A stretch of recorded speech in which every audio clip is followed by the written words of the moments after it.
6 యొక్క భాజనీయత rule 6 divisibility గురించి నేర్చుకుందాం. ఇచ్చిన సంఖ్య 2 మరియు 3లచే నిశ్శేషంగా భాగింపబడితే ఆ సంఖ్య 6చే కూడా భాగింపబడుతుంది.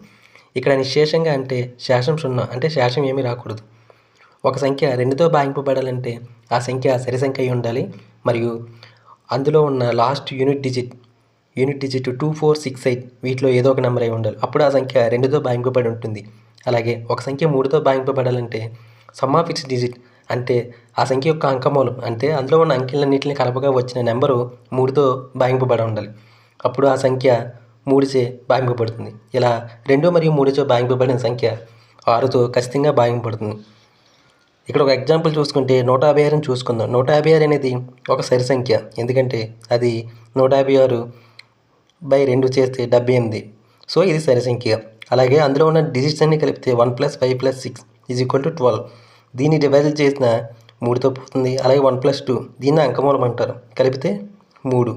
సో ఈ 3 ఖచ్చితంగా 3లో పోతుంది. కాబట్టి ఈ 156 అనేది 6తో డివిజిబుల్ అవుతుంది.